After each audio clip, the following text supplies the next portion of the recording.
Hello there, everyone. How are you doing today? I hope you are all well.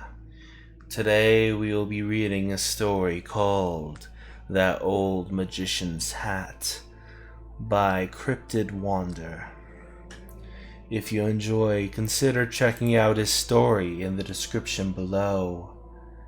And without further ado, let's get started. The year came and went, to Karen's delight. She watched as the first flakes fell in the night. He promised that he would come back again someday. That silly snowman who had to go away. She gathered her friends, who were just as delighted. They then ran for the train station, completely excited. The sign up above said no more were expected, but as they walked back home, they were corrected. A magical train sent by Santa himself chugged its way down the line, drove by an elf. The children all shouted because they could see the snowman himself, their old friend Frosty. Happy birthday, he yelled as they ran up to greet him, but Josh ran too fast, trying to beat them. He tripped on his laces that were always untied. "Oh no! Stop the train!"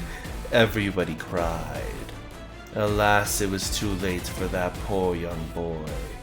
His body lay limply like that of a toy. "Give me your hat," little Karen demanded, and Frosty changed back once the garment was handed. They watched and they waited as the minutes tricked by. They couldn't stop crying from seeing Josh die. The magic of the hat was doing no good, so they all turned to leave, then stopped where they stood. "Happy birthday!"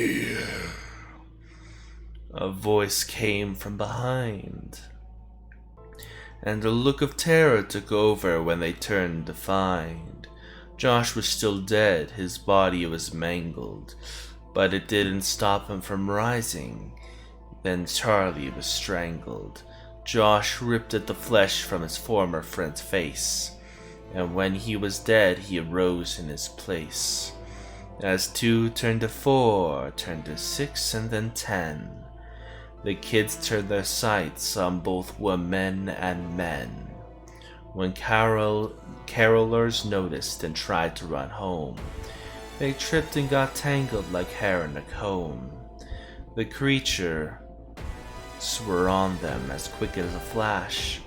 Their songs turned to scream as they chomped, as they gnashed. Sirens ran out as police cars pulled up.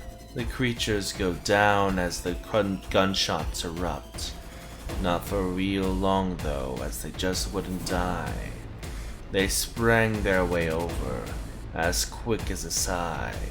Gunfire rang out, feeding their dread. The men would come back after being shot in the head. They rose and joined the ranks of the ghouls. The town was in chaos. There were no more rules. The town was fenced off, and the military came through. But they were too late. So sad, but so true.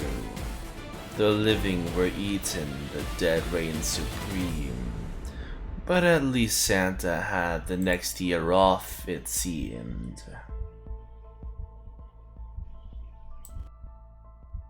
I hope you enjoyed. Please like and subscribe, it helps the channel a lot. See you next time.